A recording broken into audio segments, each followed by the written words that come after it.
Assalamualaikum warahmatullahi wabarakatuh. Halo semuanya, perkenalkan nama saya Rindiani dengan NIM 90500123008. Pada video kali ini saya akan membahas mengenai model analisis ISLM dalam perspektif ekonomi Islam.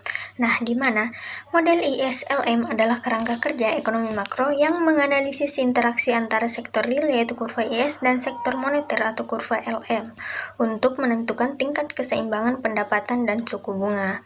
Namun model ini didasarkan pada asumsi sistem kapitalis berbasis pasar dan tidak secara eksplisit menggabungkan prinsip ekonomi Islam.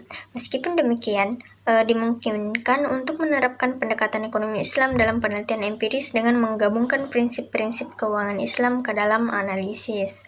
Adapun keseimbangan ekonomi makro konvensional yaitu di mana para ekonom menggunakan analisis keseimbangan ekonomi makro untuk mengukur tingkat harga dan jumlah output dengan asumsi bahwa permintaan sama dengan penawaran di setiap pasar, yaitu barang dan jasa, tenaga kerja, dan uang.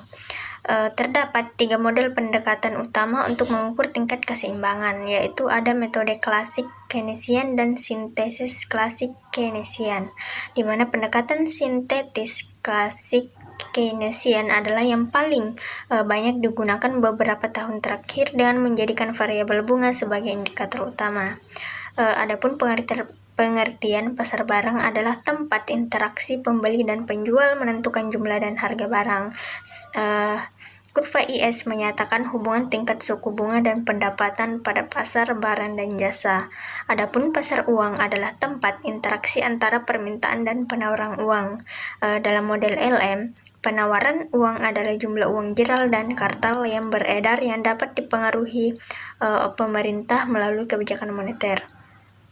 Jadi model ISLM ini adalah interpretasi terkemuka dari teori Keynes yang menunjukkan apa yang menentukan pendapatan nasional pada berbagai tingkat harga. Model ini menelaah fungsi investasi dan permintaan uang.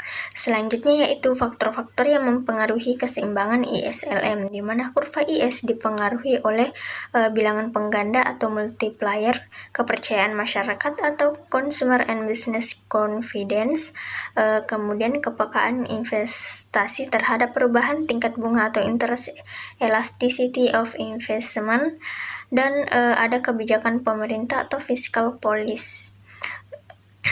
Pajak pendapatan dapat mempengaruhi slope IS jika tarif pajak mempengaruhi pengganda.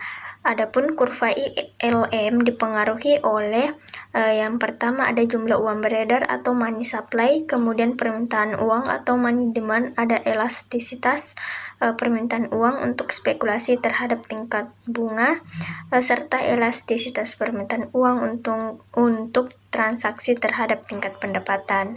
Adapun hubungan kurva ISLM dengan kurva ADAS yaitu keseimbangan ekonomi yang diharapkan tidak hanya terjadi di pasar uang atau pasar barang saja, tetapi terjadi di keduanya, di mana kondisi ini menunjukkan jumlah uang beredar sesuai dengan permintaan uang di masyarakat. Adapun ISLM merupakan bagian untuk menurunkan kurva agregat demand atau AD yang menunjukkan total permintaan barang dan jasa dalam perekonomian. Contohnya seperti kebijakan fiskal ekspansif, seperti kenaikan pengeluaran pemerintah dapat mendorong peningkatan kesempatan kerja dan pemanfaatan kapasitas produksi yang meningkatkan kebutuhan dana, tingkat bunga, dan pendapatan nasional di pasar barang dan uang. Adapun dampak keseimbangan ISLM dalam perspektif ekonomi Islam yaitu di mana model ISLM konvensional didasarkan pada variabel bunga sebagai indikator utama yang dilarang dalam Islam karena dianggap riba. Absennya bunga membuat pasar moneter konvensional tidak relevan dalam pembahasan keseimbangan umum ekonomi Islam. Sebagian ekonomi Islam berpendapat model ISLM tidak dapat digunakan untuk menjelaskan keseimbangan pasar barang dan uang. Namun, sebagian lain mencoba mengkompromikan model ISLM dengan syarat, asumsi, dan modifikasi tertentu. Dalam ekonomi Islam, dua instrumen yang dapat menggantikan variabel bunga sebagai penyeimbang antara pasar barang dan pasar uang adalah ada dus on idle fund atau pajak pada aset yang dianggurkan, kemudian ada expected rate of profit atau imbal keuntungan yang diharapkan.